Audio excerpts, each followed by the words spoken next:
الحمد لله رب العالمين، والصلاة والسلام على سيدنا محمد سيد الأولين والآخرين وعلى آله وأصحابه أجمعين.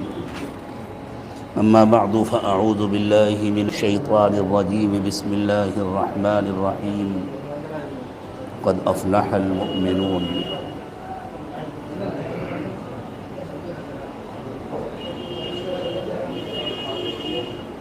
یہ کام شور کیے بغیر بھی ہو سکتا ہے، زبان سے کچھ بولے بغیر بھی یہ کام ہو سکتا ہے. آہستہ آہستہ آپ لوگ آگے بڑھیں، لیکن شور نہ کریں. شور کرنا مسجد کے ادب کے خلاف ہے. اعوذ باللہ من الشیطان الرجیم. بسم اللہ الرحمن الرحیم. قد افلح المؤمنون الذین هم فی صلاتهم خاشعون والذین هم عن اللغو معرضون والذین هم للزکاة فاعلون والذین هم لفروجهم حافظون إلا على أزواجهم أو ما ملكت أيمانهم فإنهم غير ملومين فمن ابتغى وراء ذلك فأولئك هم العادون والذين هم لأماناتهم وعهدهم راعون والذين هم على صلواتهم يحافظون أولئك هم الوارثون الذين يرثون الفردوس هم فيها خالدون. سبحان ربك رب العزة عما يصفون وسلام على المرسلين والحمد لله رب العالمين.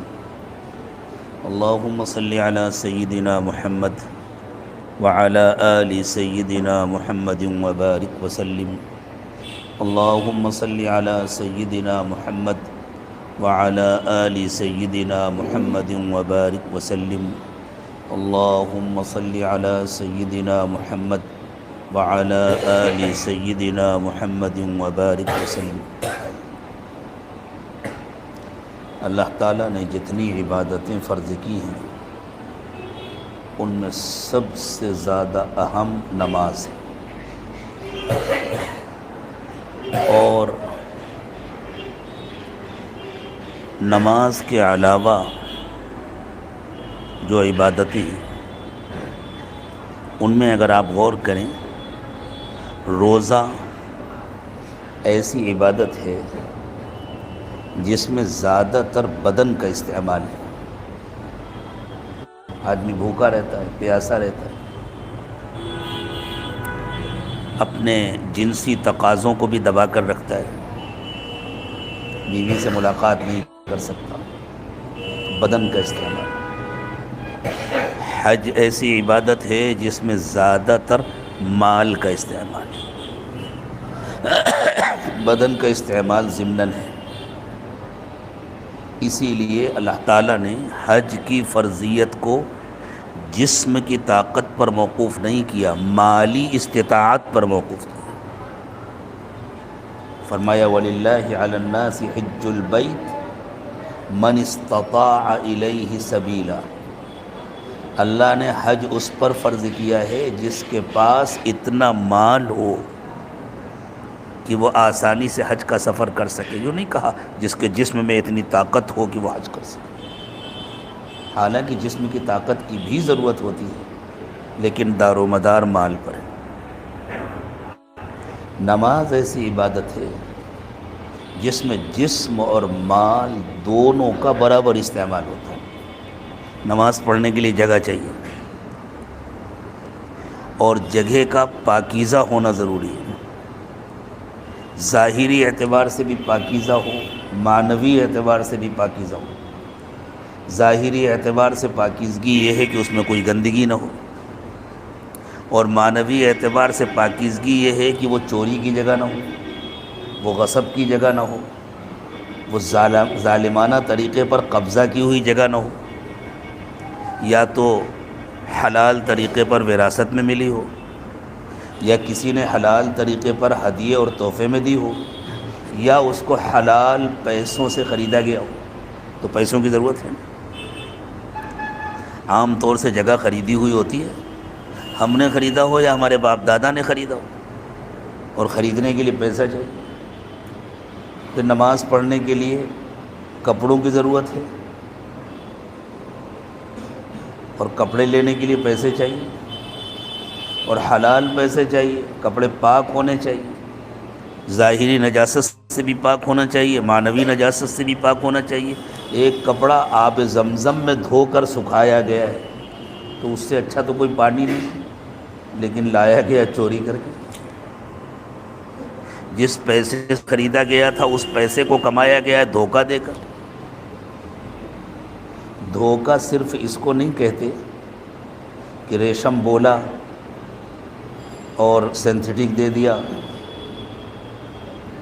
دھوکہ اس کو بھی کہتے ہیں کہ کسی سے مال لیا کہ 5 دن میں پیسے دوں گا اور 5 مہینے نہیں دیے، 15 دن میں دوں گا اور پھر ہاں ٹھیک ہے جب آئیں گے تو دے دیں گے. اور یہ عام ہے مسلمانوں میں، حتیٰ کہ دینداروں میں بھی، یہ بھی دھوکے باز. اس سے بھی آمدنی حرام ہو جاتی ہے، اس سے بھی کمائی ناپاک ہو جاتی ہے اور گندی ہو جاتی ہے. تو مال کی ضرورت ہے اور پاکیزہ مال کی ضرورت ہے. نماز کے لیے وضو ضروری ہے، وضو کے لیے پانی چاہیے. اور پانی کیسے حاصل ہوگا؟ گورنمنٹ کا کنیکشن لینے کے لیے بھی مال چاہیے، کنواں کھودنے کے لیے بھی پیسہ چاہیے، بورنگ کرنے کے لیے بھی پیسہ چاہیے، بوتل اور ڈبے کا پانی خریدنے کے لیے بھی پیسہ چاہیے. ہر طرف پیسہ لگتا ہے. اور ساتھ میں رکوع، سجدہ، قیام، قعود، اس میں جسم کا استعمال ہوتا ہے. تو گویا نماز جسمانی اور مالی دونوں عبادتوں کا مجموعہ ہے. پھر باقی جتنی عبادتیں ہیں وہ ہر ایک پر فرض نہیں ہوتی، ہر عاقل بالغ پر بھی نہیں فرض ہوتی. فرض کر لیجئے ایک بچہ شوال کے مہینے میں بالغ ہوا اور شعبان تک رمضان کا چاند نکلنے سے پہلے اللہ نے اس کو اپنے پاس بلا لیا اور وہ نیک ہے، متقی ہے، پرہیزگار ہے، تو وہ سیدھا جنت میں جائے گا نا، حالانکہ اس نے ایک بھی روزہ نہیں رکھا. کیوں نہیں رکھا؟ اس لیے کہ اس پر روزہ فرض ہی نہیں ہوا تھا. نفلی روزہ رکھنا چاہتا تو رکھ لیتا، محرم میں رکھ لیتا، کسی اور مہینے میں رکھ لیتا، مہینے کے 3 روزے رکھ لیتا. لیکن نفلی عبادت تو ایسی ہے کہ کر لیا تو بھلا ہے، نہیں کیا تو کوئی نقصان نہیں، لیکن کوئی پکڑ نہیں. تو روزہ نہیں ہوا، ہر عاقل بالغ پر روزہ فرض نہیں ہوا. عاقل بھی ہے، بالغ بھی ہے، پہلوان ہے، لیکن اس کے پاس اتنے پیسے ہی نہیں ہیں کہ وہ حج کر سکے، اس پر حج نہیں فرض.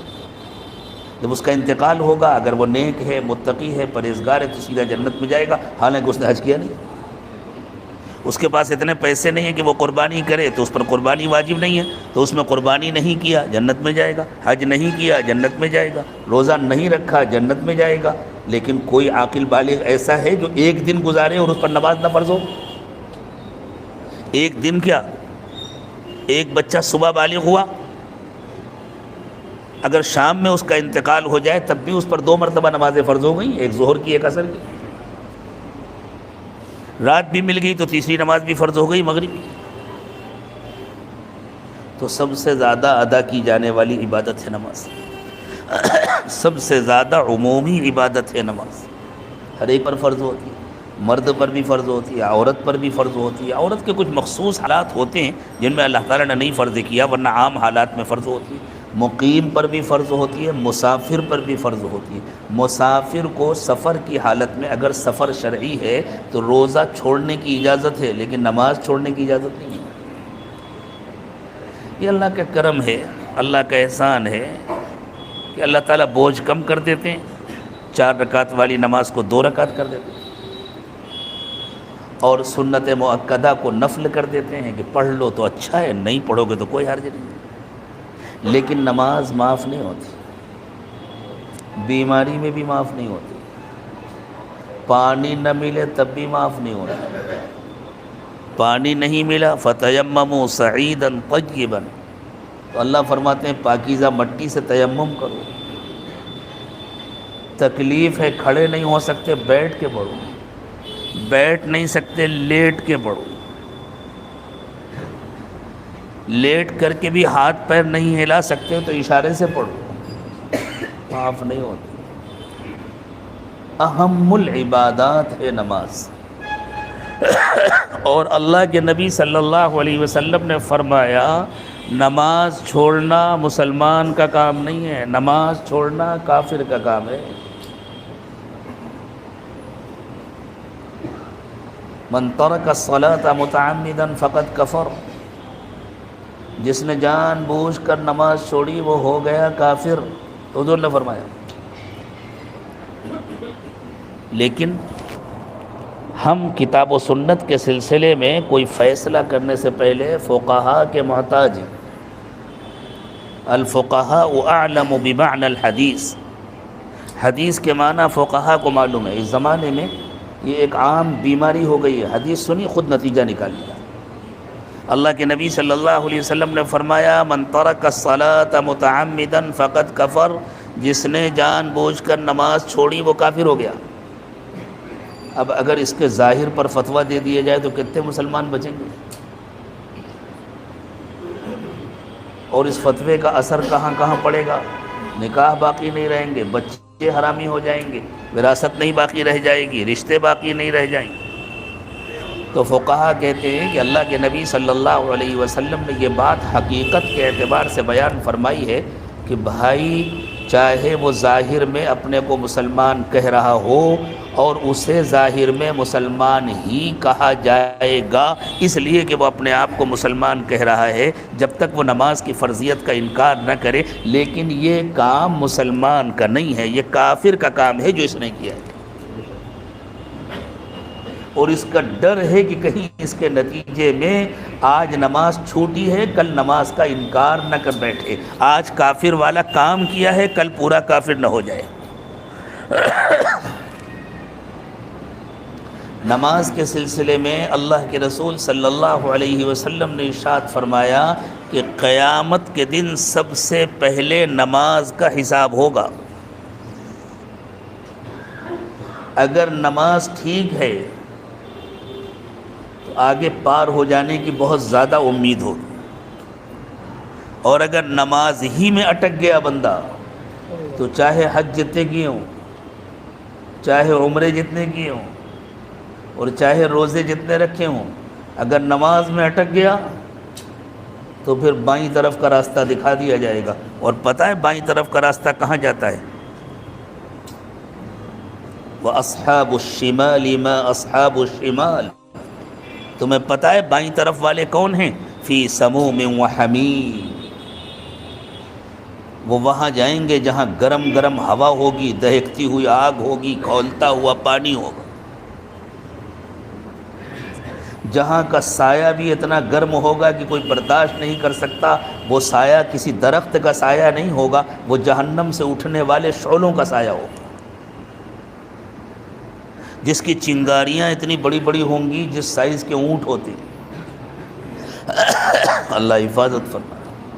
اور جو اس دن کے امتحان میں کامیاب ہو گیا اسے داہنی طرف کا راستہ دکھایا جائے گا، اور داہنی طرف کا راستہ جنت میں لے جانے والا ہے۔ وَأَصْحَابُ الْيَمِينِ مَا أَصْحَابُ الْيَمِينِ فِي سِدْرٍ مَّخْضُودٍ وَطَلْعٍ مَّنضُودٍ وَطَلْحٍ مَّنضُودٍ وَظِلٍّ مَّمْدُودٍ وَمَاءٍ مَّسْكُوبٍ، جہاں بغیر کانٹے کے بیری کے درخت ہوں گے، بڑے بڑے نہایت خوشنما خوبصورت مزیدار بیر کے پھل، اور دنیا میں بیر توڑتے ہوئے ڈر لگتا ہے نا، ایک بیر توڑا اور 3-4 جگہ سے خون نکلا، ادھر کانٹا لگا ادھر کانٹا لگا۔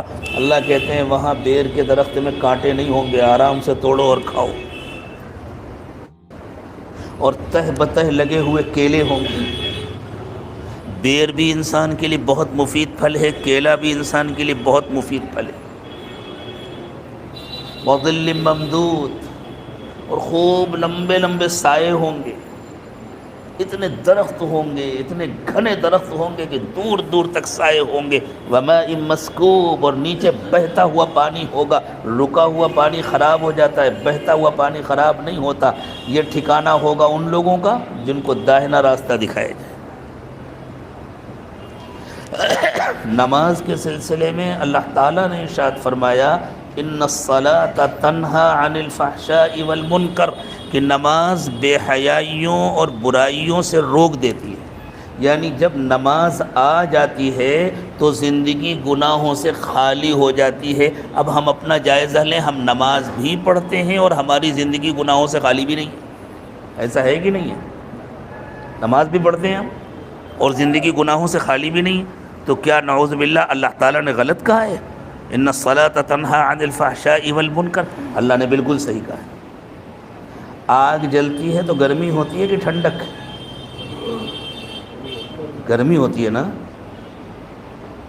اور اگر اسکرین پر آگ کے شعلے دکھائے جائیں خوب دہکتے ہوئے اور گرمی نہ ہو، گرمی ہوگی اسکرین پر؟ تو کیا کہا جائے گا؟ ارے بھائی یہ آگ نہیں ہے، یہ آگ کی تصویر ہے۔ آگ ہوتی تو گرمی ہوتی، اور جہاں برف ہو وہاں ٹھنڈک ہوتی ہے کہ گرمی ہوتی ہے؟ اور اگر اسکرین پر کسی جگہ برف باری ہو رہی ہو، اس وقت دنیا کے کئی ملکوں میں زبردست برف باری ہو رہی ہے، وہاں اگر آپ کا کوئی تعلق والا ہو اور آپ اس سے ویڈیو کالنگ پر بات کریں، وہ دکھائے دیکھو یہ میرے گھر میں، میرے چھت کے اوپر، میرے باہر، میری گاڑی کے اوپر یہ برف جمی ہوئی ہے، تو آپ کا موبائل ٹھنڈا ہو جائے گا؟ آدھے گھنٹے تک آپ اس کو دیکھتے رہیں۔ کیوں نہیں ٹھنڈا ہوگا؟ اس لیے کہ برف نہیں ہے، یہ برف کی تصویر ہے۔ ہم نماز بھی پڑھ رہے ہیں اور ہماری زندگی گناہوں سے بھی خالی نہیں ہو رہی، اس لیے کہ یہ نماز نہیں ہے، یہ نماز کی شکل ہے، یہ نماز کے نام پر اٹھک بیٹھک ہے۔ وہ کون سی نماز ہے جس کے آ جانے کے بعد زندگی گناہوں سے خالی ہو جاتی ہے؟ ایسی نماز بنانے کی کوشش کرنی چاہیے کہ نہیں؟ ایسی نماز پانے کی تمنا کرنی چاہیے۔ مومنون جس کی ابتدائی آیات کی تلاوت کی، اس صورت میں اللہ تعالیٰ نے وہی نماز بنانے کا طریقہ سکھایا ہے۔ تو اب بتاؤ، سن کر جائیں گے یا سیکھ کر جائیں گے؟ صرف سن کر جانے سے فائدہ نہیں ہوگا، سیکھ کر جانے سے فائدہ ہوگا۔ اور یہ نیت کر کے جائیں گے، آج سے ہمیں اپنی نماز اس طرح بنانے کی کوشش کرنی ہے جیسی نماز اللہ تعالیٰ نے ان آیات میں بیان فرمائی ہے، اس لیے کہ یہ حقیقی نماز ہے۔ جب یہ نماز بنے گی زندگی گناہوں سے خالی ہو جائے گی۔ اس نماز پر کامیابی کا وعدہ ہے، صرف اٹھک بیٹھک پر کامیابی کا وعدہ نہیں۔ یہ سوچو، جو نماز ہم سے جھوٹ نہ چھڑوا سکے، جو نماز ہماری نگاہوں کو نیچی نہ کر سکے، جو نماز ہمیں دھوکے اور بےایمانی سے نہ روک سکے، جو نماز ہم کو وعدہ خلافی سے نہ روک سکے، وہ نماز ہمیں جنت میں کیسے لے جا پائے گی؟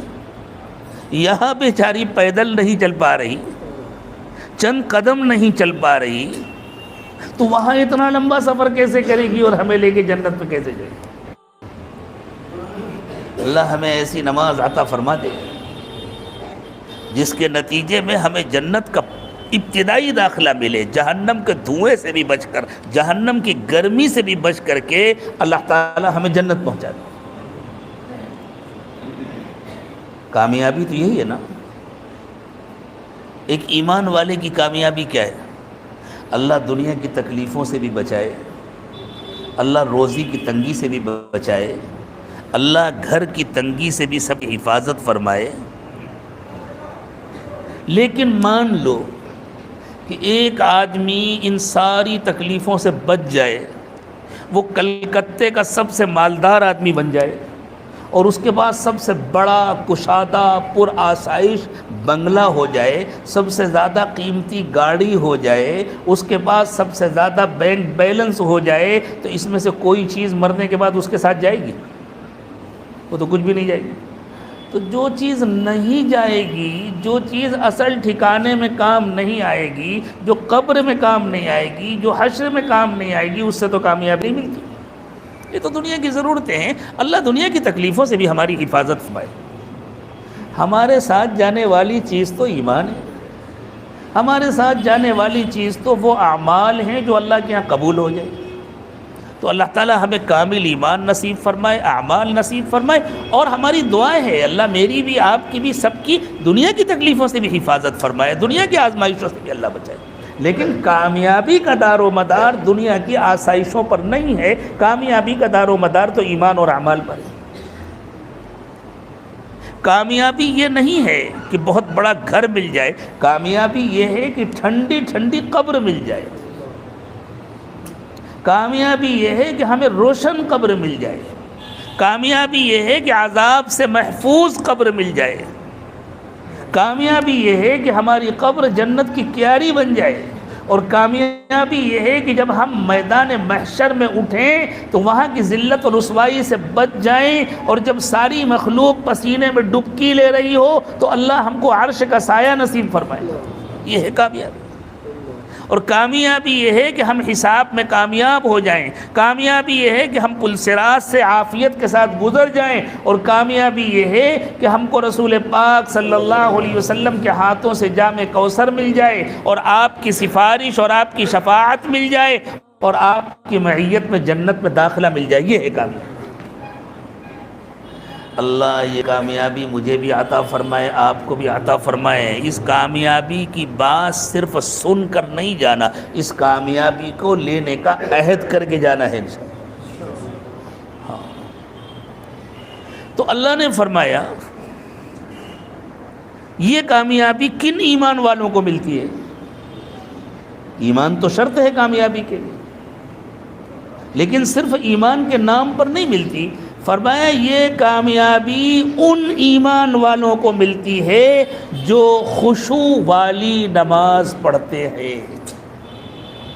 قد افلح المؤمنون الذین هم فی صلاتهم خاشعون.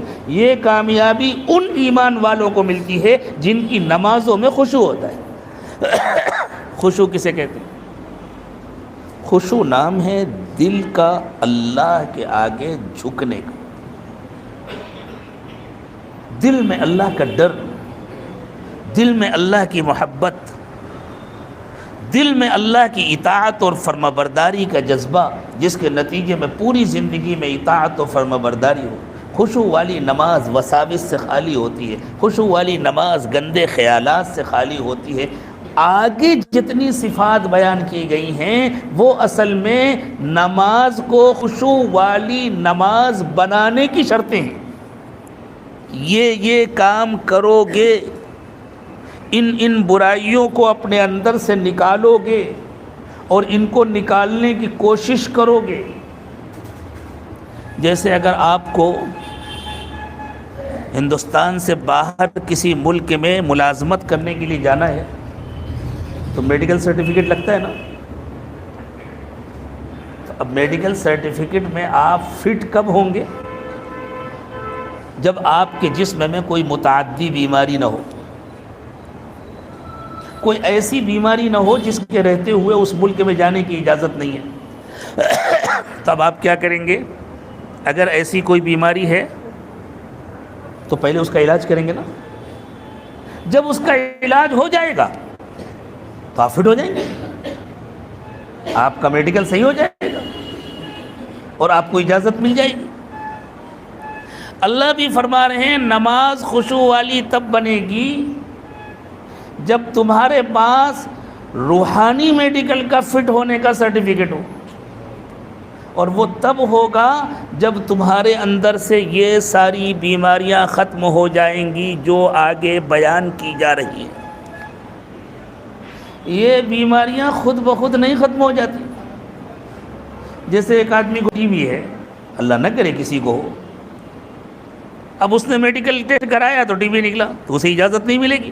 وہ کہتا ٹھیک ہے ایک ہفتہ انتظار کر لیتا ہوں پھر کرا لوں گا. تو پھر دوبارہ کیا نتیجہ نکلے گا؟ وہی جو پہلے تھا. ارے بھائی اب ٹی بی کا علاج کرو. اب ڈاکٹر نے کہا صاحب آپ کا تو علاج 3 مہینے ہوگا. وہ نہیں مجھے تو اسی مہینے جانا ہے دبئی، مجھے ملازمت کرنا ہے، میرا ویزا کیا؟ بھائی ویزا کینسل ہو، ملازمت چھوٹے یا کچھ بھی ہو، 3 مہینے کا کورس ہے وہ پورا کرو گے تب فٹ ہوگے. تو کوئی بھی آدمی کرے گا نا. ہم لوگوں کا حال کیا ہے؟ ہم اپنی بیماریوں کا علاج کیے بغیر فٹ ہونا چاہتے ہیں یا نہیں چاہتے؟ برا نہ مانیے گا، دکھتی رگ پہ کوئی انگلی رکھ دے تو تکلیف بہت زور سے ہوتی ہے، چاہے میری رگ پہ کوئی رکھے یا آپ کے رگ پہ رکھے، لیکن سمجھدار مریض تکلیف کو برداشت کرتا ہے۔ یہ تکلیف بیماری کی نشانی ہے، تو پھر اس کا علاج کرا لینا چاہیے، اس لیے کہ موت کا کوئی بھروسہ نہیں، کوئی گارنٹی ہے کتنے دن تک جئیں گے؟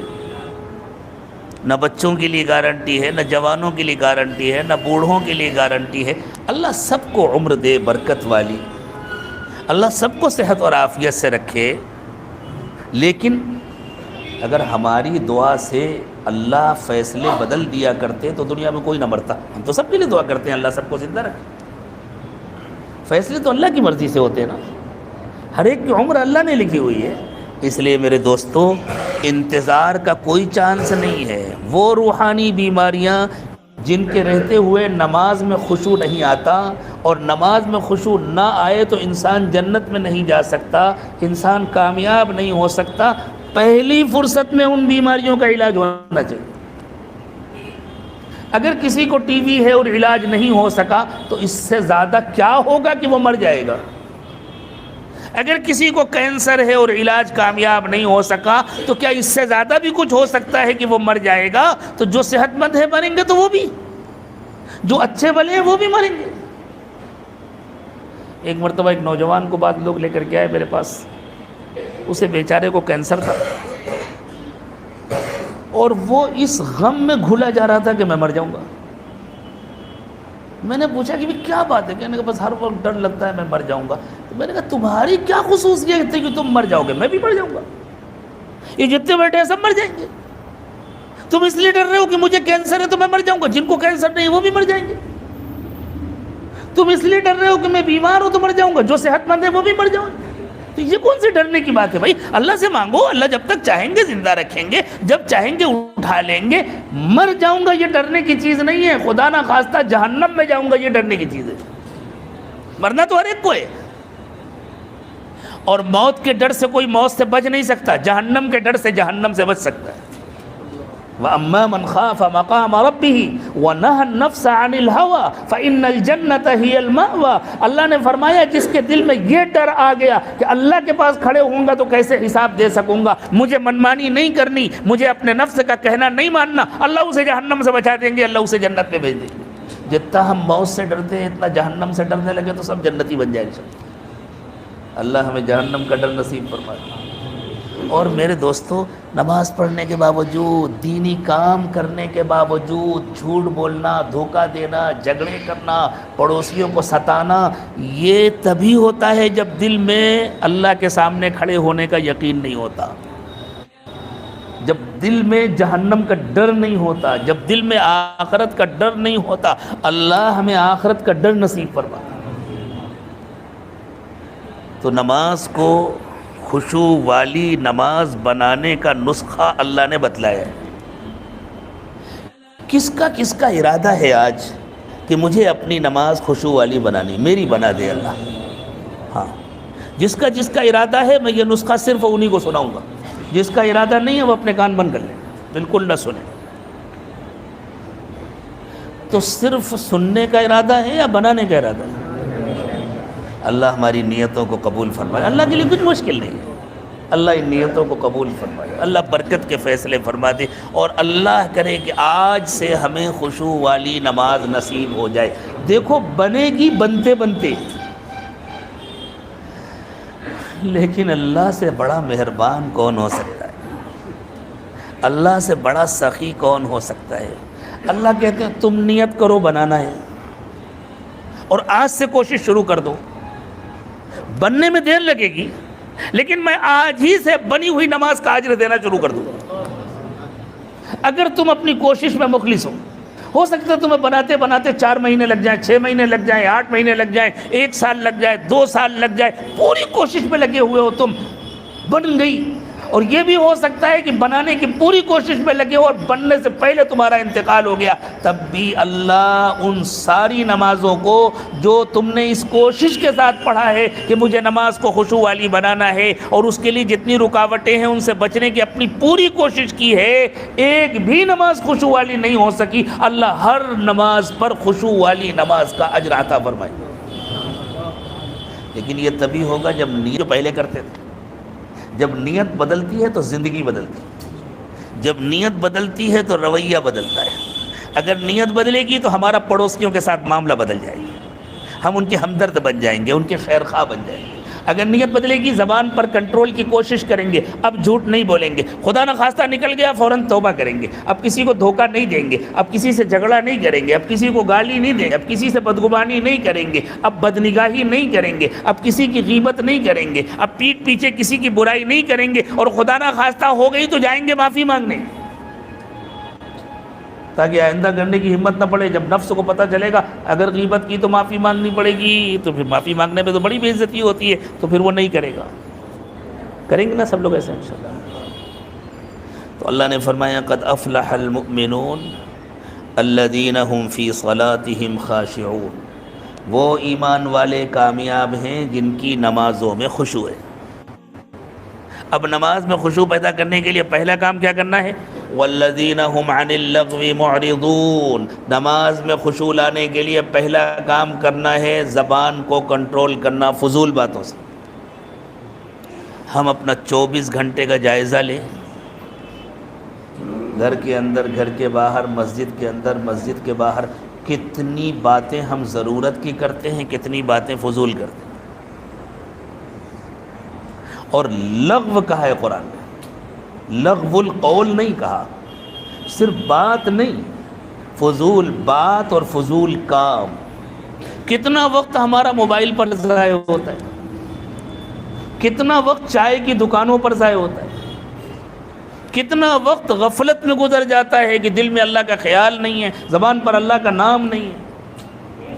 ہر وہ کام جس کا نہ دنیا میں کوئی فائدہ ہو نہ آخرت میں کوئی فائدہ ہو وہ فضول ہے، چاہے وہ گفتگو ہو، چاہے کوئی نقصان نہ ہو، چاہے کسی کو گالی نہ دی جائے، چاہے کسی کی غیبت نہ کی جائے، ایسی باتیں کرنا جن کا نہ دنیا میں کوئی فائدہ ہے نہ آخرت میں کوئی فائدہ ہے، اور ایسا کام کرنا جس کا نہ دنیا میں کوئی فائدہ ہے نہ آخرت میں کوئی فائدہ ہے، وہ لغو ہے۔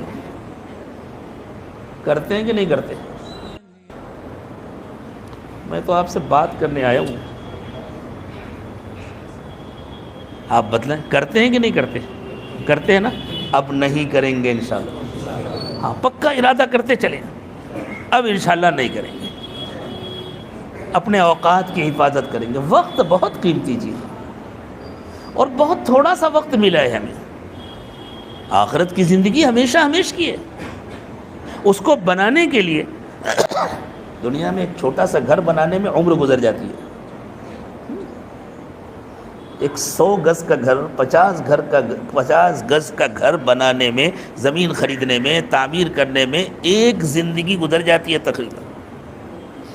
باپ کی تمنا ہوتی ہے کہ میں پیسے کما کر اپنے بچوں کے لیے گھر بناؤں، پوری جوانی گزر جاتی ہے، بنا پایا تو کہیں بڑھاپے میں جا کر بنا پاتا ہے، ایک چھوٹا سا گھر بنانے میں زندگی گزر جاتی ہے۔ اور رسول اکرم صلی اللہ علیہ وسلم نے فرمایا جنتیں الگ الگ سائز کی ہوں گی، بعض چھوٹی ہوں گی، بعض بڑی ہوں گی، سب سے چھوٹی جنت اس زمین سے 10 گنا بڑی ہوگی۔ تو اتنی بڑی جنت بنانے کے لیے اتنی عمر کافی ہے؟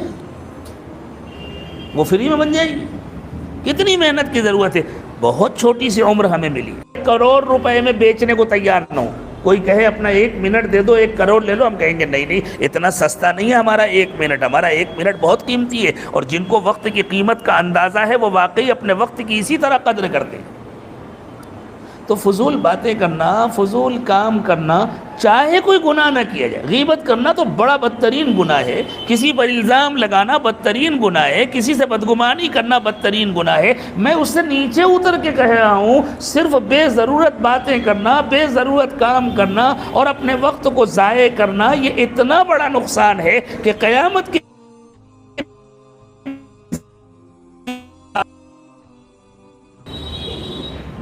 آپ نے تعلیم میں یہ روایت بار بار سنی ہوگی، کہ اللہ کے رسول صلی اللہ علیہ وسلم نے فرمایا کہ جنتیوں کو جنت میں جانے کے بعد دنیا کی کسی چیز پر افسوس نہیں ہوگا، لیکن جو وقت اللہ کی یاد کے بغیر گزر گیا ہوگا اس پر افسوس ہوگا کہ کاش اس وقت میں بھی ہم نے اللہ کو یاد کر لیا ہوتا تو ہمیں اور زیادہ نعمتیں مل گئی ہوتی، جتنی نعمتیں ملی ہیں اس کے مقابلے میں اور زیادہ نعمتیں مل گئی ہوتی۔ اللہ ہماری زندگی کو فضول کاموں سے، فضول باتوں سے خالی کر۔ یہ ایک شرط ہے نماز میں خشوع پیدا کرنے کی۔ والذین هم للزکاة فاعلون، اور دوسری شرط یہ ہے کہ نماز، ان لوگوں کی نماز میں خشوع پیدا ہوتا ہے جو زکوٰۃ کا عمل بہت کرتے ہیں۔ عجیب بات ہے، علماء خاص طور سے غور کریں، قرآن پاک پر جن کی نظر ہے وہ سوچیں، اور باقی حضرات بھی انشاءاللہ انہی کے صدقے میں اور انہی کے ساتھ ساتھ سمجھیں گے۔ زکوٰۃ مالی عبادت ہے، خالص مالی عبادت، مال اللہ کے راستے میں خرچ کرنا، اس کے مصارف اللہ تعالیٰ نے بیان کیے، اور یہاں پر زکوٰۃ سے مراد صدقات ہے، اس لیے کہ یہ مکی صورت ہے، اور باقاعدہ زکوٰۃ فرض ہوئی ہے مدینہ طیبہ میں۔ تو مکہ مکرمہ میں زکوٰۃ کے معنی ہوتے تھے مال خرچ کرنا، اس کا متعین نصاب نہیں تھا، جو بھی ہو سکے اللہ کے راستے میں خرچ کرو۔ تو اللہ کے راستے میں خرچ کرنا، خرچ کرنے کے لیے عربی زبان میں دوسرے الفاظ استعمال ہوتے ہیں۔ ایک لفظ استعمال ہوتا ہے انفاق، وَمِمَّا رَزَقْنَاهُمْ يُنْفِقُونَ۔ اللہ نے فرمایا ایمان والے وہ ہیں جو دیکھے بغیر جنت اور جہنم کو مانتے ہیں، دیکھے بغیر قیامت کو مانتے ہیں، دیکھے بغیر اللہ کو مانتے ہیں، دیکھے بغیر آخرت کو مانتے ہیں، دیکھے بغیر قبر کے حالات کو مانتے ہیں، جو اللہ نے بتلایا، جو اللہ کے رسول نے بتلایا، آنکھ سے دیکھے بغیر مانتے ہیں۔ وَمِمَّا رَزَقْنَاهُمْ يُنْفِقُونَ، اور ہم نے ان کو جو دیا ہے اس میں سے خرچ کرتے ہیں۔ ایک لفظ قرآن میں استعمال ہوا ہے زکوٰۃ کے لیے ایتاء کا، الذین یقیمون الصلاۃ ویؤتون الزکاۃ، جو نماز پڑھتے ہیں اور زکوٰۃ ادا کرتے ہیں۔ یہ لفظ للزکاۃ فاعلون یہ صرف اسی مقام پر استعمال ہوا ہے، اور عام طور سے عربی زبان میں یہ تعبیر استعمال نہیں ہوتی۔ اس کے معنی ہوئے وہ زکوٰۃ کا کام کرتے ہیں۔ کیا مطلب ہے زکوٰۃ کا کام کرتے ہیں؟ یعنی وہ ایسا ضرورت مندوں کو ڈھونڈتے پھرتے ہیں، اس طرح ایک ایک کو تلاش کرتے پھرتے ہیں، وہ زکوٰۃ کو کوئی تاوان نہیں سمجھتے۔ انہوں نے پیسے کمائے، ان کی اپنی ضرورت پوری ہو گئی، اب ان کا دل چاہا بھائی اللہ نے آج مجھے اتنے پیسے دیے، کھانے کا انتظام کر دیا، پینے کا انتظام کر دیا، میں اس میں سے 5 روپے اللہ کے راستے میں خرچ کر دوں۔ اب نکلے ڈھونڈنے کے لیے، چاہے 5 ہی روپے، میں بہت چھوٹی سی رقم کا تذکرہ کر رہا ہوں، نہ ہو 50,000 اور نہ ہو 10-20 لاکھ، وہ 5 روپے اب ڈھونڈتے پھر رہے، کوئی ضرورت مند مل جائے، کوئی بیوہ ہو، کوئی یتیم ہو، کوئی پریشان حال ہو، میں چپکے سے اسے دے دوں، میں اس کو 10 روپے دے دوں، میں اس کو 5 روپے دے دوں، میں اس کو 50 روپے دے دوں، جس کو اللہ نے جو حیثیت، لیکن وہ انسانوں کی محبت میں ڈھونڈتے پھرتے، یہ پریشان حال ہے تو میں اس کی بھی کچھ مدد کر دوں، اس کو ضرورت ہے تو میں اس کی بھی کچھ مدد کر دوں۔ ایسا لگتا ہے جیسے ان کا اور کوئی کام نہیں ہے، یہی ان کا کام ہے کہ بس یہ ضرورت مندوں کو ہی ڈھونڈتے پھرتے۔ کیوں؟ اس لیے کہ اللہ کے راستے میں مال خرچ کرنے سے من پاک ہوتا ہے، جیسے کپڑے دھونے سے کپڑا پاک ہوتا ہے، جیسے صابن لگانے سے پانی ڈالنے سے کپڑا پاک ہوتا ہے، جیسے صابن لگانے سے پانی ڈالنے سے بدن پاک ہوتا ہے۔ اللہ نے فرمایا دل کے اندر سے مال محبت نکلتی ہے اور دل پاک ہوتا ہے مال کو اللہ کے راستے میں خرچ کرنے سے، اس لیے کہ جب مال آتا ہے تو اپنی محبت ساتھ لے کر آتا ہے۔ دیکھو جس کے پاس کچھ بھی نہیں ہے وہ چاہتا ہے مجھے کچھ مل جائے، اور اگر 50,000 مل گیا تو فوراً دل چاہتا ہے اتنے اور ہوتے تو 1 لاکھ ہو جاتا۔ ہوتا ہے کہ نہیں ہوتا؟ دل کی بات ہے نا۔ میں بھی آپ کا جیسا ایک انسان ہوں، جیسے آپ کے جذبات ویسے میرے جذبات، اس لیے مجھے خوب پتہ ہے کیا جذبات ہوتے ہیں۔ ایسا نہیں ہے کہ میں کوئی جنت سے اتر کر کے آیا ہوں، آسمان اتری ہوئی مخلوق ہوں، آپ کے درمیان رہنے والا ایک انسان ہوں۔ یہ انسان کا جذبہ ہوتا ہے نا، تو اب 50,000 آ گئے تو دل چاہتا ہے 1 لاکھ ہو جائے، تو یہ باقی 50,000 جو نہیں ہے دل میں اس کی محبت تو ہے نا۔ اور اگر 1 لاکھ ہو گئے تو آدمی سوچتا ہے 5 لاکھ ہوتے تو اچھا تھا، اب 5 بھی ہو گئے تو سوچتا ہے ایک زیرو اور بڑھ جاتا. اگر یہ 50 لاکھ ہوتے تو میں نے ایک اچھا سا فلیٹ خرید لیا ہوتا. اب بننے لگے پروگرامات. یہ مال انسان کے دل میں دنیا کی محبت بڑھاتا ہے، اور دنیا کی جتنی محبت بڑھتی ہے اتنی آخرت سے غفلت آتی ہے. دنیا کی جتنی محبت بڑھتی ہے اتنی نماز کے اندر سے توجہ ہٹتی ہے، نماز کا خشوع ختم ہوتا ہے. اس کا یہ مطلب نہیں ہے کہ آدمی سب لٹا دے، سب ختم کر دے. نہیں، انسان کو اللہ نے اس کا مکلف بنایا ہے. اپنی ضرورتوں کا خیال کرو، اپنے بال بچوں کی ضرورتوں کا خیال کرو، لیکن اللہ کہتے ہیں مسلسل اپنے مال میں سے کچھ نہ کچھ خرچ کرتے رہو، ضرورت مندوں کو تلاش کرتے رہو اور خرچ کرتے رہو، تاکہ مال سے اللہ تمہاری ضرورتیں پوری کریں، لیکن مال کی محبت تمہارے دل میں نہ آنے پائے. اس محبت کے نتیجے میں جو دل میں گندگی ہوتی ہے، یہ گندگی ختم ہو جائے تو دل کی گندگی ختم ہوتی ہے، دل میں پاکیزگی آتی ہے مال خرچ کرنے. کیسے روزانہ کپڑے بدلتے ہیں؟ واجب ہے کپڑے بدلنا روزانہ. کل کے پہنے ہوئے کپڑے میں آج نماز نہیں ہوگی، لیکن دل چاہتا ہے نا آدمی صاف ستھرے کپڑے پہنے. اور کیا روزانہ غسل کرنا فرض ہے یا واجب ہے؟ اگر کسی نے ایک ہفتے تک غسل نہیں کیا اور اس پر غسل واجب بھی نہیں ہوا تو کیا اس کی نماز نہیں ہوگی؟ کوئی حرج نہیں ہے. ہاں، جمعے کے دن کرنا مستحب ہے، وہ بھی فرض یا واجب نہیں ہے. مستحب ہے کہ بھئی جمعے کے دن غسل کر لے آدمی، لیکن روزانہ غسل کرتے ہیں نا اس لیے کہ صاف ستھرا بدن اچھا لگتا ہے. اسی طرح جس کو صاف ستھرا دل اچھا لگتا ہے پھر وہ ہر وقت پیسے خرچ کرتا ہے، وہ ہر وقت اللہ کے راستے میں خرچ کرنا چاہتا ہے. اللہ تعالیٰ نے ارشاد فرمایا خذ من اموالہم صدقۃ تطہرہم وتزکیہم بہا وصلی علیہم. اے نبی صلی اللہ علیہ وسلم، آپ ان کے مالوں میں سے صدقہ لیا کریں. حضور لے کے اپنے پاس تھوڑی رکھ لیتے تھے، حضور لے کر ضرورت مندوں میں خرچ کرتے تھے. آپ ان سے لیا کریں. کیوں؟ تطہرہم، اس کے ذریعے ان کے دل پاک ہوں گے. وتزکیہم، ان کے نفس کا تزکیہ ہوگا. وصلی علیہم، اور آپ ان سے لے کر کے ان کو دعائیں دیں گے، اور ان دعاؤں کے نتیجے میں ان کی دنیا بھی بنے گی، آخرت بھی بنے گی. ان صلاتک سکن لہم، آپ کی دعاؤں کے ذریعے ان کے کام بنیں گے، آپ کی دعاؤں کے ذریعے ان کو سکون ملے گا، ان کی حفاظت ہوگی، بیماریوں سے، پریشانیوں سے، ہر قسم کی حفاظت ہوگی. آج بھی اگر کوئی اللہ کو راضی کرنے کے لیے نبی پاک صلی اللہ علیہ وسلم کا سچا امتی بن کر کے صدقات دے گا، اپنا مال خرچ کرے گا، چپ کے ضرورت مندوں کو تلاش کرے گا، تو اس کا من بھی پاک ہوگا اور اسے روضہ اقدس سے نبی پاک صلی اللہ علیہ وسلم کی دعائیں بھی ملیں گی. تو اللہ تعالیٰ نے فرمایا نماز کو خشوع سے بھرنے کے لیے صرف اتنا کافی. اچھا ٹھیک ہے مولوی صاحب، اب آپ آ ہی گئے تو 50 روپے کی رسید بنا لی. ویسے تو ہم رمضان میں ہی چندہ دیتے ہیں، لیکن اب آپ بغیر اطلاع کے آ گئے. چلے آ گئے تو کوئی بات نہیں، خالی واپس نہ جائیے، بنا لی. یہ ہوتا ہے ہمارا انداز. اب بڑا احسان کر رہے ہیں اللہ پر. اللہ میاں کو 50 روپیہ دے رہے ہیں ادھار، جنت میں جا کے واپس لے لیں گے. یہی انداز ہوتا ہے، حالانکہ سب کچھ ہمیں اللہ نے دیا ہے.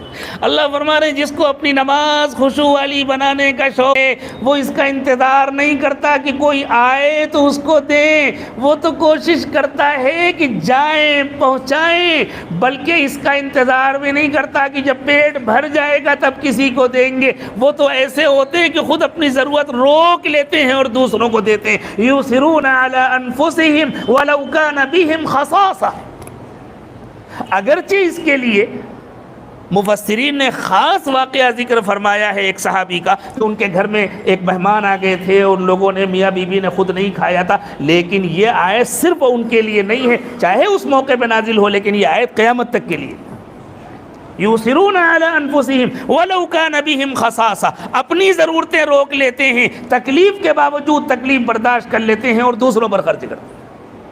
ایسے لوگ ہوتے ہیں للزکاۃ فاعلون. ایسا لگتا ہے اور کوئی کام نہیں ہے، یہی ان کا دھندا ہے، بس ڈھونڈتے پھرتے ہیں ضرورت مندوں کو. اللہ مجھے اور آپ کو بھی ایسا بنا دے.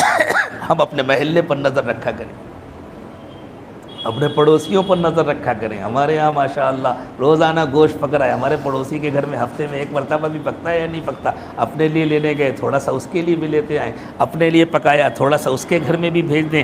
ہمارے بچے اچھے اچھے اسکولوں میں پڑھ رہے ہیں، ہمارے پڑوس کا جو بچہ ہے وہ کسی اسکول میں پڑھ رہا ہے یا نہیں پڑھ رہا، اس کی فیس ادا ہوئی یا نہیں ہوئی. ہمارے بچے روزانہ صاف ستھرا یونیفارم پہن کے جانتے ہیں، اس کے پاس بھی کوئی موزہ ہے یا نہیں، اس کے پاس بھی کپڑے ہیں یا نہیں، اس کے پاس بھی کتابیں ہیں یا نہیں. ذرا سا خیال رکھا کریں. اپنے پڑوسیوں کا خیال رکھیں، اپنے محلے والوں کا خیال رکھیں۔ آپ کو پتہ ہے پڑوس میں اور محلے میں جب اس طرح خیال رکھیں گے تو مسجد میں ادا کی جانے والی نماز میں خشوع پیدا ہو۔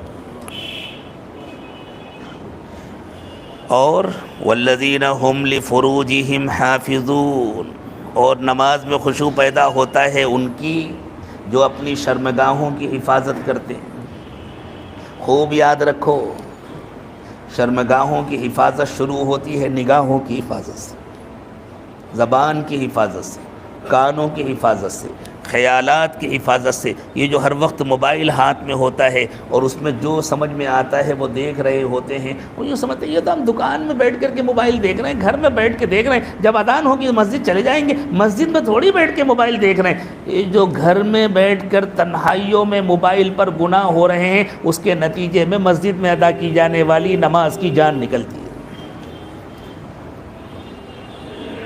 اللہ کے نبی صلی اللہ علیہ وسلم نے فرمایا کہ زنا کی ابتدا آنکھ سے ہوتی ہے، زنا کی ابتدا زبان سے ہوتی ہے، نامحرم کو دیکھنا یہ آنکھوں کا زنا ہے، نامحرم سے باتیں کرنا یہ زبان کا زنا ہے، نامحرم کی باتیں سننا یہ کان کا زنا ہے، نامحرم کی طرف ہاتھ بڑھانا یہ ہاتھ کا زنا ہے، اور نامحرم کے پاس چل کر جانا یہ پیر کا زنا ہے۔ اس کے بعد آگے شرمگاہ آخری عمل کرتی ہے یا نہیں کر پاتی؟ تو اللہ نے فرمایا نماز میں ان لوگوں کی نماز میں خشوع پیدا ہوتا ہے جو اپنی شرمگاہوں کی حفاظت کرتے ہیں۔ شرمگاہوں کی حفاظت کے لیے ضروری ہے کہ آنکھوں کی بھی حفاظت ہو، زبان کی بھی حفاظت ہو، کانوں کی بھی حفاظت ہو، ہاتھوں کی بھی حفاظت ہو، پیروں کی بھی حفاظت ہو، خیالات کی بھی حفاظت ہو۔ اور شرمگاہوں کی حفاظت کے لیے یہ بھی ضروری ہے کہ بچوں اور بچیوں کی وقت پر شادیاں ہوں۔ یہ جو ماں باپ کے جذبات ہوتے ہیں، اتنا بڑا ولیمہ کرنا ہے، جب انتظام ہوگا تب شادی کریں گے، نہ ہوگا نہ کریں گے۔ ہاں، جنازے کے ساتھ ہی شادی کا بھی سرٹیفکیٹ لکھ کر کے رکھ دیں گے۔ ہوتا ہے کہ نہیں ہوتا؟ یہ ماں باپ اپنی جھوٹی تمناؤں کی خاطر اور آئیڈیل کی تلاش میں، ایسا ملنا چاہیے۔ کتنی لڑکیاں ہیں آئیڈیل کی تلاش میں جن کی عمریں نکل جاتی ہیں اور بعد میں چپراسی تلاش کرتی ہیں تو نہیں ملتا۔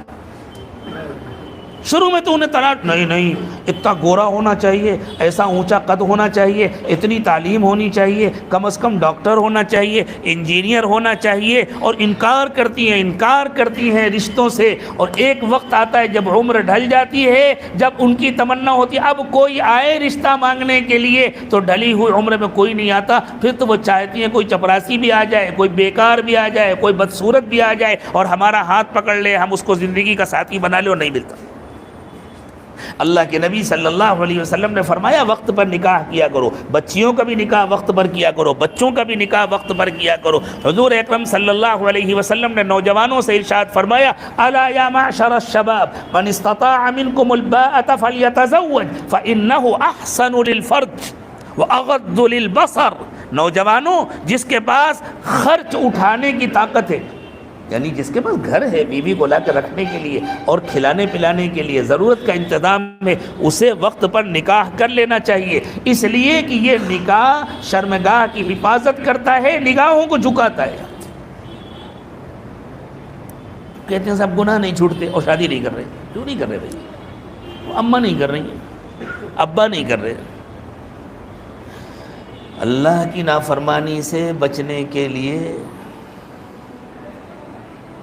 اگر ماں باپ کی نافرمانی کرنی پڑے تو کوئی حرج نہیں ہے، وقت پر شادیاں ہونی چاہیے۔ ماں باپ کو بھی چاہیے کہ اللہ کے فرما بردار بنے، اور اولاد کو بھی چاہیے کہ اللہ کی فرما بردار بنے۔ اور اگر کوئی مجبوری ہے واقعی جس کی وجہ سے دیر ہو رہی ہے، تو پھر اللہ کے نبی صلی اللہ علیہ وسلم نے فرمایا پھر اپنے کو بچانے کی کوشش کرو، اپنے کو روکو، اپنے نفس کو قابو میں رکھو، نیکی کے ماحول میں رہو، تقوی کے ماحول میں رہو، مسجد میں وقت گزارا کرو، اللہ کے راستے میں کچھ وقت گزارو، نیک لوگوں کی صحبت میں رہا کرو۔ اور اس کے بعد بھی اگر قابو میں نہیں رہتا نفس تو روزے رکھا کرو، کثرت سے روزے رکھا کرو، کھانے پینے میں احتیاط کیا کرو، گوشت کا استعمال کم کرو، طاقتور غذاؤں کا استعمال کم کرو، کھانے کی مقدار کم کرو، شہوت قابو میں آئے۔ لیکن کچھ بھی کرو، شہوت کو قابو میں کرنا ضروری ہے۔ والذین هم لفروجہم حافظون، یہ بھی شرط ہے ان لوگوں کی نمازوں میں خشوع آتا ہے جو اپنی شرمگاہوں کی حفاظت کرتے۔ شرمگاہوں کی حفاظت کا یہ مطلب نہیں ہے کہ وہ اپنی جنسی خواہشات کہیں نہیں پوری کرتے۔ الا علی ازواجہم او ما ملکت ایمانہم، اللہ تعالیٰ نے ان کے لیے ضرورتیں پوری کرنے، جنسی خواہشات پوری کرنے کے جو جائز اور حلال رشتے بنائے ہیں وہاں اپنی ضرورتیں پوری کریں تو کوئی حرج نہیں ہے۔ فَإِنَّهُمْ غَيْرُ مَلُومِينَ، وہاں اپنی ضرورت پوری کریں تو ان کے لیے کوئی سزا نہیں ہے، ان کے لیے کوئی برائی نہیں ہے۔ فَمَنِ ابْتَغَىٰ وَرَاءَ ذَلِكَ، لیکن جو لوگ اس سے ہٹ کر، ان جائز رشتوں سے ہٹ کر کے خواہشات پوری کرنا چاہتے ہیں، فَأُولَٰئِكَ هُمُ الْعَادُونَ، یہ ہیں ظلم کرنے والے، یہ ہیں زیادتی کرنے والے، یہ ہیں حدود کو پار کر جانے والے، لائن کراس کرنے والے۔ اور سنو نماز میں خشوع کیسے آتا ہے؟ اللہ کا فضل ہے یہ جو برائیاں ذکر کی گئی ہیں مجھے امید ہے انشاءاللہ اس مجمع میں یہ برائیاں نہیں ہوں گی، لیکن اگلی بات سنو اور کلیجے پر ہاتھ رکھ کر سنو۔ مجھے بھی اپنے کلیجے پر ہاتھ رکھنا چاہیے، آپ کو بھی رکھنا چاہیے، شاید ہی کوئی بچ پائے، لیکن کوشش کریں تو اللہ بچاتے ہیں۔ والذین هم لأماناتهم وعہدهم راعون، ان کی نمازوں میں خشوع آتا ہے جو امانت دار ہوتے ہیں۔ ہمارا حال کیا ہے؟ ایک مسجد میں 10 سال نماز پڑھتے ہیں، یہ اس کو بڑا نیک سمجھتا ہے، یہ اس کو بڑا نیک سمجھتا ہے، اور غلطی سے آپس میں کوئی معاملہ کر لیا، پارٹنرشپ کر لی، کوئی لین دین کر لیا تو سارے پردے ہٹ جاتے ہیں۔ اب تو ماشاءاللہ مسجد کا نمازی دھوکہ دینے میں چوکتا نہیں ہے، اور پھر جب کوئی شکایت ہو جائے تو جھگڑا کرنے میں اور گالی دینے میں کسی بازاری سے پیچھے نہیں رہتا، تب جا کر حقیقت کھلتی ہے۔ پھر کہاں آئے گا نماز میں خشوع؟ اللہ ہمیں امانت نصیب فرمائے، اللہ ہمیں دیانتدار بنائے۔ والذین هم لأماناتهم وعہدهم راعون، جو امانت ادا کرتے ہیں اور وعدے پورے کرتے ہیں۔ یہ تو عام سی بات ہو گئی نا کہ کسی سے لین دین کیا، 1 مہینے کا وعدہ کر لیا، اب 1 سال دینے کا نام نہیں، اور اگر اس نے مانگ لیا دے دیں گے نا، کیا بار بار مانگتے ہو؟ آئندہ فون مت کرنا، جب ہوگا دے دیں گے، ورنہ سمجھ لینا تمہیں معلوم نہیں میں کون ہوں۔ ایسا لگتا ہے جیسے زمین اور آسمان کے مالک ہیں، جیسے خدائی مل گئی ہے، اور اس بیچارے نے اپنا حق مانگ لیا تو کوئی ظلم کیا، کوئی زیادتی کی، اور اگر دینے کی طاقت نہیں تھی تو لینے سے پہلے سوچنا چاہیے تھا۔ اگر دینے کی طاقت نہیں ہے تو لینے سے پہلے لینا جائز نہیں ہے، اور اگر دیر میں دینا ہے تو پہلے معاملہ صاف کرو کہ میں اتنے دنوں میں دے سکوں گا، آپ کے پاس گنجائش ہو تو آپ مجھے دیجئے، نہ گنجائش ہو تو نہ دیجئے، میں جس حال میں ہوں اس حال میں رہوں۔ لیکن جو وعدہ کیا اسے پورا کرنا ضروری ہے۔ اللہ نے ارشاد فرمایا وَأَوْفُوا بِالْعَهْدِ إِنَّ الْعَهْدَ كَانَ مَسْئُولًا، لوگوں وعدہ پورا کیا کرو، قیامت کے دن وعدے کا حساب ہوگا، وعدے کے تعلق سے تم سے پوچھا جائے گا۔ تو فرمایا وَالَّذِينَ هُمْ لِأَمَانَاتِهِمْ وَعَهْدِهِمْ رَاعُونَ، اور ان لوگوں کی نمازوں میں خشوع پیدا ہوتا ہے جو امانتوں کا لحاظ رکھتے ہیں، وعدوں کا لحاظ رکھتے ہیں، ان کو پورا کرتے ہیں۔ کس کا تذکرہ ہو رہا ہے اب تک؟ نمازیوں کا ہو رہا ہے نا۔ یہ سب کریں گے تو کامیابی ملے گی، یہ سب کریں گے تو نماز میں فائدہ ہوگا۔ کوئی بھی کہہ سکتا ہے، یہاں علماء کرام بیٹھے ہیں، یوں کہیں گے یہ تو عطف ہے، المفلحون پر عطف ہے، کامیاب لوگوں کی صفات بیان ہو رہی ہیں جن میں پہلی صفت ہے کہ نماز خشوع والی ہو، اور باقی اور صفات ہیں یہ کامیاب لوگوں کی صفات ہیں۔ یہ کیسے پتہ چلا کہ ان صفات کے ذریعے نماز میں خشوع پیدا ہوتا ہے؟ اب اگلے جملے میں غور کیجئے تو یہ پتہ چل جائے گا۔ آگے اللہ نے فرمایا والذین هم علی صلاتہم یحافظون، اور وہ لوگ جو اپنی نماز کی حفاظت کرتے ہیں، یعنی جب یہ ساری صفات پیدا کریں گے اب ان کی نماز بنے گی، ورنہ اٹھک بیٹھک رہے گی۔ تو ان صفات کو پیدا کر کے وہ اپنی نماز کی حفاظت کرتے ہیں، صرف نماز کو اٹھک بیٹھک نہیں بناتے۔ اولئک هم الوارثون، کامیابی یہ ہے کہ ہمیں جنت مل جائے. اللہ فرماتے ہیں ان کو جنت ملے گی. یہ ہے وارث الذین یرثون الفردوس هم فیہا خالدون، جو سب سے اعلیٰ قسم کی جنت یعنی فردوس کے وارث ہوں گے اور اس فردوس میں یہ ہمیشہ ہمیشہ رہیں گے. یہ ہے وہ نماز جو زندگی سے سارے گناہوں کو خالی کر دیتی ہے. جب انسان نماز کو خشوع والی نماز بنانے کی کوشش کرتا ہے اور اس کوشش کے لیے کسی ڈاکٹر کے پاس جاتا ہے، کسی روحانی ڈاکٹر کے پاس جاتا ہے، جیسے جسم کی بیماری کے علاج کے لیے انسان کسی جسمانی ڈاکٹر کے پاس جاتا ہے اور اس سے دوا لیتا ہے، وہ اپنے روح کی بیماریوں کے علاج کے لیے کسی روحانی ڈاکٹر کے پاس جاتا ہے. اگر گھر بیٹھے ٹی وی کا علاج ہو جاتا ہو، اور اگر گھر بیٹھے کینسر کا علاج ہو جاتا ہو، اور اگر صرف 2 رکعت نماز پڑھ کر دعا مانگ لینے سے بخار اتر جاتا ہو تو پھر ٹھیک ہے، ان بیماریوں کے لیے بھی صرف دعا مانگ لو. لیکن اگر جسمانی بیماریوں کے لیے ڈاکٹر کے پاس جانا پڑتا ہے، دوا لینی پڑتی ہے، تو پھر روحانی بیماریوں کو دور کرنے کے لیے بھی اس کے معالجین، اس کے اطباء اور اس کے ڈاکٹروں کے پاس جانا پڑے گا اور ان کی دی ہوئی دوائیں لینی پڑیں گی. اور جیسے ڈاکٹر اپنے گھر کی دوا نہیں دیتا، کمپنیوں کی دوا دیتا ہے، اسی طرح یہ روحانی اطباء بھی اپنے گھر کی دوا نہیں دیتے، اللہ کی کمپنی کی بنائی ہوئی دوائیں دیتے ہیں جو اللہ تعالیٰ نے نبی پاک صلی اللہ علیہ وسلم پر اتاری ہے اور جو نسخے بتلائے ہیں رسول پاک صلی اللہ علیہ وسلم نے. لیکن جانا پڑے گا، علاج کرنا پڑے گا، تب کامیابی ملے گی، تب جنت الفردوس ملے گی اور جنت میں رہنے کا ہمیشہ ہمیشہ کے لیے موقع ملے گا. اللہ یہ کامیابی مجھے بھی عطا فرما دے، آپ کو بھی عطا فرما دے. میرے دوستو، ہم سب سچی پکی نیت کر لیں اور آج تک جو کمی کوتاہی ہوئی ہے اس پر اللہ تعالیٰ سے معافی مانگ لیں، اللہ سے سچی توبہ کر لیں. یہی ہمارے بس میں ہے اور اسی کے ہم مکلف ہیں کہ آج تک جو کمی بیشی ہوئی اس میں ہم اللہ سے معافی مانگیں، توبہ کریں اور عہد کریں آج کے بعد سے انشاءاللہ جان بوجھ کر ایسا گناہ نہیں کریں گے. بس اب توبہ کے کلمات پڑھائے جائیں گے انشاءاللہ. اسی نیت کے ساتھ توبہ کے کلمات پڑھیں. اور جو لوگ باقاعدہ تعلق رکھنا چاہتے ہوں، سلسلے میں داخل ہو کر کے معمولات کی پابندی کر کے اپنا علاج کرنا چاہتے ہوں، وہ سلسلے میں داخل ہونے کی نیت کریں اور بعد میں رابطہ رکھیں، انشاءاللہ ان کو نفع ہوگا. بسم اللہ الرحمن الرحیم. لا الہ الا اللہ محمد الرسول اللہ صلی اللہ علیہ وسلم. آمنت باللہ وملائکتہ وکتبہ ورسلہ والیوم الآخر والقدر خیرہ وشرہ من اللہ تعالی والبعث بعد الموت. آمنت باللہ کما ہوا باسمائہ وصفاتہ وقبلت جمیع احکامہ. اشہد ان لا الہ الا اللہ واشہد ان محمدا عبدہ ورسولہ. استغفر اللہ ربی من کل ذنب واتوب الیہ برحمتک یا ارحم الراحمین. اللہ تعالی ہماری توبہ کو قبول فرما لے، ٹوٹنے سے اس کی حفاظت فرمائے. جو لوگ سلسلے میں داخل ہونے کی نیت جنہوں نے کی ہے اور اس نیت سے کلمات پڑھیں، وہ معمولات غور سے سن لیں اور معمولات کی پابندی کریں. روزانہ صبح و شام کی تسبیحات پڑھیں، روزانہ قرآن پاک کی تلاوت کریں، گناہوں سے بچنے کی پوری کوشش کریں. کوئی گناہ ہو جائے تو فوراً توبہ کریں. چلتے پھرتے اٹھتے بیٹھتے ہر وقت دل میں اللہ کا دھیان رکھیں اور روزانہ صبح شام کچھ وقت صرف اللہ کی یاد میں گزاریں. آنکھیں بھی بند کر کے، زبان کو بھی بند کر کے صرف دل سے اللہ کو یاد کریں، دل سے اللہ کی یاد میں ڈوب جائیں.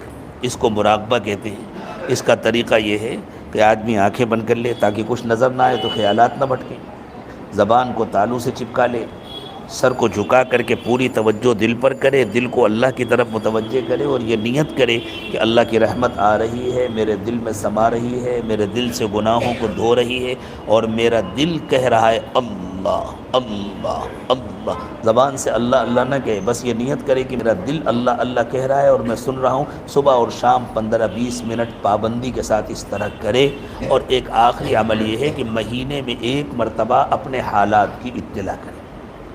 جب بھی حالات لکھیں، واٹس ایپ پر لکھنا ہے، اردو میں لکھیں تو بہت اچھی بات ہے، ورنہ رومن اردو میں لکھیں، یعنی انگریزی حروف میں اردو لکھیں لیکن صاف صاف لکھیں، اسپیس دے کر کے لکھیں اور اسمال لیٹر میں لکھیں، کیپٹل لیٹر میں نہ لکھیں۔ کیپٹل لیٹر میں جو لکھا ہوتا ہے اس کا پڑھنا بہت مشکل ہوتا ہے، تو اسمال لیٹر میں لکھیں، اسپیس دے کر ہر جملے کو الگ کر کے لکھیں، مختصر لکھیں، اپنے حالات لکھیں کہ ذکر ہو رہا ہے یا نہیں، کتنی پابندی ہو رہی ہے، کتنے گناہ چھوٹ رہے ہیں، تو انشاءاللہ ضرورت ہوگی تو جواب دیا جائے گا، دعا کی جائے گی، کوئی علاج بتلانے کی ضرورت ہوگی تو علاج بتلایا جائے گا۔ اور جب بھی لکھیں تو آپ اپنا نام اور اپنے شہر کا نام ضرور لکھیں، پورا پوسٹل ایڈریس نہیں لکھنا کہ آپ مکان نمبر لکھیں، گلی کا نام لکھیں، محلہ، بس اپنا نام لکھیں اور ساتھ میں کلکتہ لکھ دیں تاکہ پتہ چل جائے کہ یہ پیغام کہاں سے آیا ہے، تو انشاءاللہ ضرورت ہوگی تو جواب دیا جائے گا، اور اگر جواب کی ضرورت نہیں تو دعا تو کی جائے گی، آپ کو فائدہ ہوگا۔ تھوڑی دیر مراقبے کی مشق کر لیں، پھر دعا کریں گے انشاءاللہ۔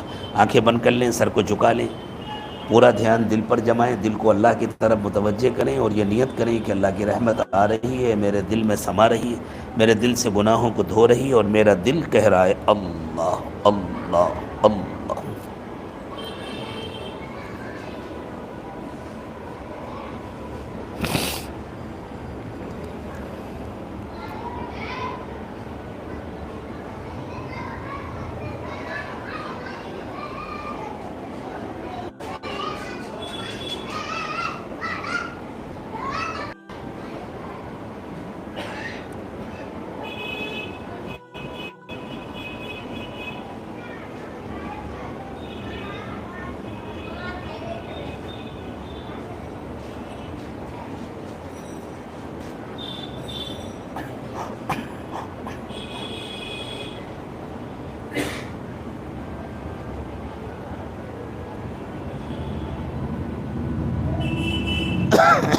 لا الہ الا اللہ محمد الرسول اللہ صلی اللہ علیہ وسلم۔ سبحان ربی العلی العلی الوہاب، اللہم صلی علی سیدنا محمد وعلی آل سیدنا محمد وبارک وسلم۔ ربنا ظلمنا انفسنا وان لم تغفر لنا وترحمنا لنکونن من الخاسرین۔ پروردگار عالم، ہم آپ کے عاجز و کمزور بندے ہیں، ہمارے حال پر رحم فرما دیجئے۔ اللہ ہم سر سے پیر تک گناہوں میں ڈوبے ہوئے ہیں، اقراری مجرم ہیں، اللہ ہمیں معاف فرما دیجئے۔ اللہ ہمارے گناہوں کو معاف فرما دیجئے، خطاؤں سے درگزر فرمائیے، عیوب کی پردہ پوشی فرمائیے۔ اللہ نگاہوں کو پاک کر دیجئے، دلوں کو صاف کر دیجئے، سینوں کو اپنی محبت سے لبریز فرمائیے۔ اللہ ہماری ہڈی ہڈی بوٹی بوٹی میں اپنی محبت پیدا فرمائیے۔ اللہ غفلت سے حفاظت فرمائیے۔ اللہ ہر وقت اپنی یاد نصیب فرمائیے، ہمارے انگ انگ سے رومے رومے سے اپنا ذکر جاری فرمائیے۔ پیارے اللہ، بری زندگی، بری موت، برے انجام سے حفاظت فرمائیے، اچھی زندگی، اچھی موت، اچھا انجام نصیب فرمائیے۔ اللہ ہمیں خشوع والی نمازیں نصیب فرما دیجیے، اللہ ہمیں خشوع والی نمازیں نصیب فرما دیجیے۔ اللہ ہماری زندگی کو لغویات سے خالی کر دیجیے، اللہ ہماری نگاہوں کو بھی پاک کر دیجیے، ہمارے خیالات کو بھی پاک کر دیجیے، ہماری شرمگاہوں کو بھی پاک کر دیجیے۔ اللہ ہماری تنہائیوں کو گناہوں سے پاک کر دیجیے، اللہ ہماری تنہائیوں کو محفوظ بنا دیجیے۔ اللہ حلال و پاکیزہ روزی عطا فرمائیے، حرام اور مشتبہ سے حفاظت فرمائیے۔ اللہ ہمیں امانت و دیانت نصیب فرمائیے، وعدے پورے کرنے کی توفیق عطا فرمائیے، اخلاق عالیہ نصیب فرمائیے، اخلاق رذیلہ سے ہماری حفاظت فرمائیے۔ اللہ تمام رذائل ہماری زندگیوں سے نکال دیجیے، تمام خصائل و فضائل نصیب فرمائیے۔ اللہ ہمارے ظاہر کی بھی اصلاح فرما دیجیے اور ہمارے باطن کو ہمارے ظاہر سے بہتر بنا دیجیے۔ اللہ ہماری دنیا کی ضرورتیں بھی پوری فرما دیجیے اور ہماری آخرت کو ہماری دنیا سے بہتر بنا دیجیے۔ اللہ اٹھنے سے پہلے سب کی مغفرت فرما دیجیے، سب سے راضی ہو جائیے، سب کے دلوں کو روشن کر دیجیے، چمکا دیجیے، نفس اور شیطان کے فتنوں سے بچا دیجیے۔ پیارے اللہ، جو مانگا وہ بھی عطا فرمائیے، جو مانگنا چاہیے نہیں مانگ سکے وہ بھی عطا فرمائیے۔ اللہ بغیر مانگے عطا فرمائیے، مانگنے کا سلیقہ عطا فرمائیے۔ وصلی اللہ تعالی علی خیر خلقہ محمد وعلی آلہ واصحابہ اجمعین برحمتک یا ارحم الراحمین۔